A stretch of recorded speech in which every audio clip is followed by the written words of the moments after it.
Allez, il est 9h moins le quart, on file au théâtre sans prendre de retard pour retrouver Jean-Philippe Viau. Rire et détente au programme ce matin et cette semaine avec la nouvelle comédie d'un auteur qui n'en est pas à son coup d'essai côté rire et plaisanterie. Oui, tout à fait, Laurent. La pièce qui, depuis quelques jours, a pris ses quartiers sur la scène du Théâtre de Paris est la toute dernière création du prolifique Éric Assous. Son titre, c'est La Nouvelle. Richard Berry, qui met en scène, y figure en tête d'affiche aux côtés de Mathilde Seigné. Quand de grands enfants sont confrontés au choix de leur cher papa, ça peut ne pas le faire. C'est en tout cas le thème de cette plaisante comédie. En famille, il est parfois des nouvelles venues qu'on souhaiterait plutôt éviter. Ou pas, d'ailleurs. Rideau. Elle est où, Madeleine Mado? Ah bah elle est dans la chambre. Dans la chambre? Dans la chambre à coucher? Oui, dans la chambre à coucher. Elle est dans la chambre à coucher. Elle cherchait ses clés de bagnole. Pourquoi? Qu'est-ce qui te gêne? Donc, c'est vous la nouvelle? Oh, enfin, je veux dire la... Oui, on peut dire ça comme ça, la nouvelle. J'espère surtout la dernière. Un homme présente une femme de l'âge de Mathilde, donc beaucoup plus jeune, à ses enfants. Il pense que lui, ça va être une pure formalité parce que ses enfants sont formidables et que cette femme est magnifique.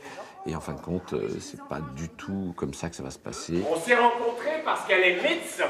Ah, tu l'as consulté comme médecin? Non, c'est votre mère qui l'a consulté comme médecin et je l'accompagnais. Et c'est comme ça. Ça colle pas. Quoi, ça colle pas? Ça colle pas. C'est-à-dire qu'au début, elle est très gentille. Mais si, t'es gentil.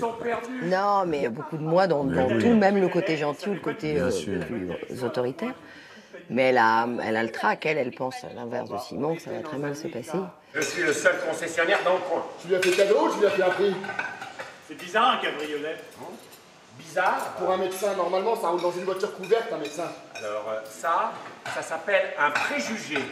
Bah, essayez! L'attitude du père, nageant dans le bonheur face à celle de ses fils habités par le doute, provoque un décalage des plus accrocheurs. Les thèmes abordés avec humour dans cette création suscitent néanmoins de légitimes interrogations sur un vrai sujet d'actualité. Bah, c'est super, on dirait Tom et Jerry en Alaska.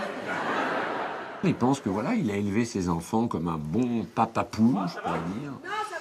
Comme il le dit, il a dit « j'ai fait ce que j'avais à faire, j'en ai même fait plus, j'en ai même fait trop ». Et peut-être que c'est là qu'est le problème. Ah, vous avez jamais passé la nuit dans la chambre? Ah non, à partir de 20h, pour moi ici, c'est couvre-feu. Et avant 20h? Vous me demandez si avec votre père on a consommé? Oui, c'est fait. C'est avant tout aussi une comédie, c'est pour faire... les gens rient beaucoup. Hein. Là, on est dans quelque chose qui est un comique de situation qui est très, très fort, très efficace, mais ça n'enlève rien à l'émotion qu'il peut y avoir de temps en temps. Donc, on croit aux personnages, on peut s'identifier aux personnages et aux situations. Faut juste appuyer sur le bouton du milieu. Non, mais il veut pas. Axel, vas-y. Non, mais je suis occupé là, puis je sais pas. Mais c'est à la portée de n'importe quel abruti. Je peux le faire, moi? Non, Fanny, c'est un peu compliqué. À voir ces images, vous avez compris qu'aussi bien sur la scène que dans la salle, on s'amuse un maximum. Le crédible et performant duo Berry-Seigné fonctionne à plein régime. Éric Assous a encore visé juste avec ce boulevard contemporain parfaitement maîtrisé.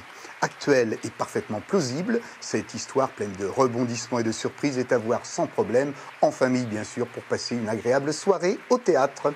Voilà, c'est tout pour aujourd'hui. Bon spectacle et bonne journée.